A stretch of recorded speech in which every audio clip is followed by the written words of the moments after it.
Assalamualaikum warahmatullahi wabarakatuh.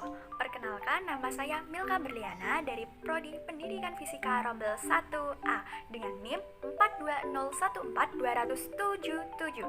Nah, pada kesempatan kali ini saya akan melakukan praktikum elektrolisis sederhana tentunya yang dapat dilakukan di rumah aja. Nah, pada praktikum kali ini saya akan melakukan elektrolisis pada air garam dengan elektroda pensil. Oke, langsung saja kita mulai praktikumnya.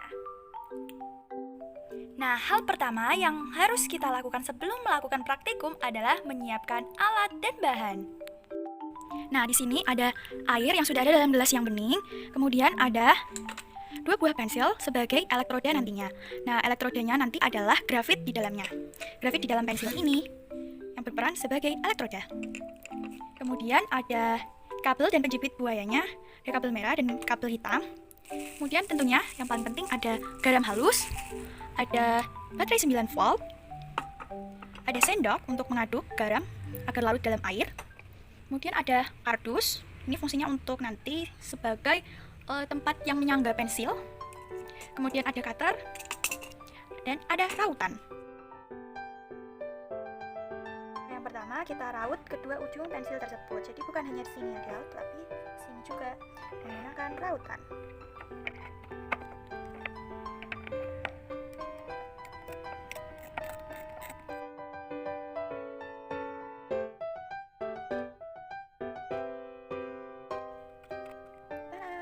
Sudah siap buah lubang yang seukuran diameter pensil.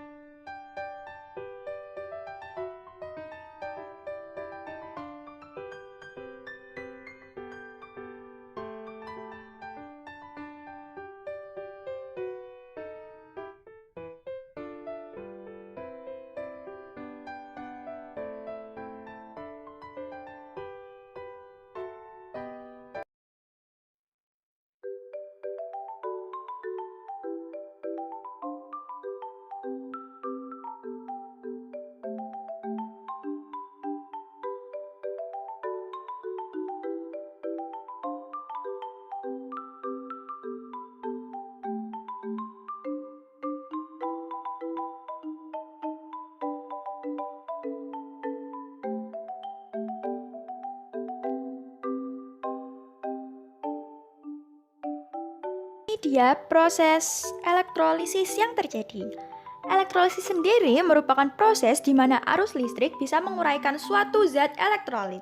Artinya, pada proses elektrolisis terjadi perubahan energi listrik menjadi energi kimia atau yang biasa disebut dengan reaksi redoks.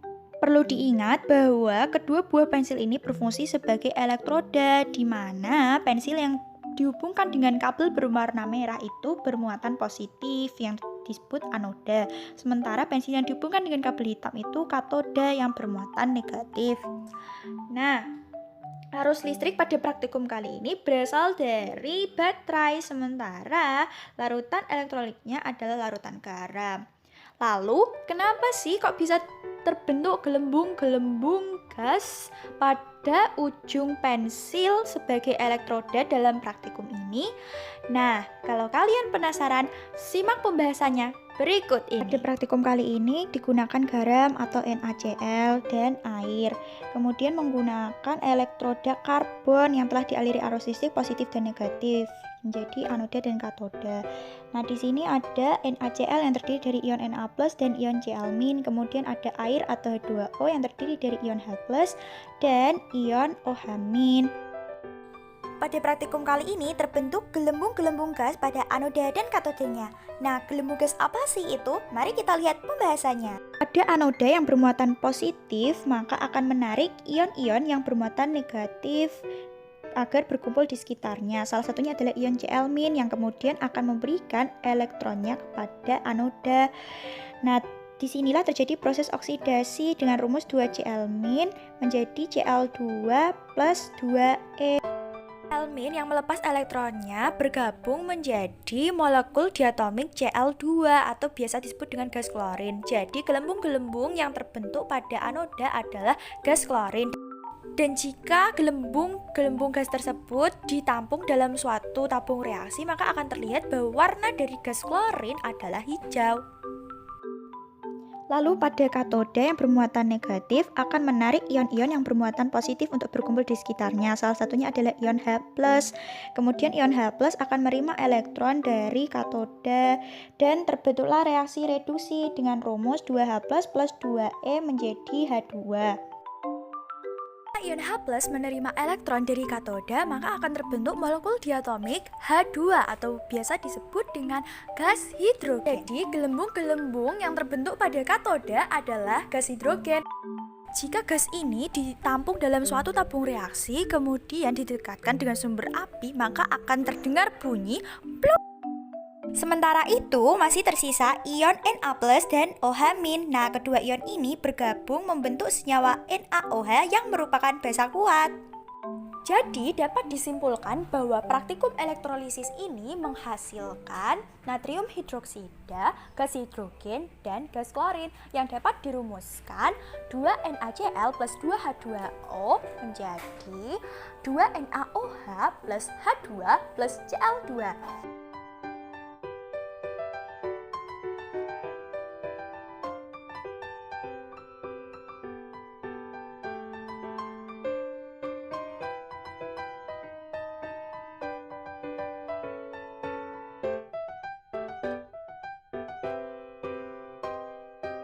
Nah, jika kalian mencoba untuk mencium aroma larutan setelah praktikum, maka akan tercium aroma seperti kaporit. Nah, aroma kaporit itu berasal dari aroma gas klorin atau Cl2. Karena Cl2 ini sendiri biasanya digunakan sebagai kaporit dan juga sebagai bahan pembersih pada beberapa produk pembersih.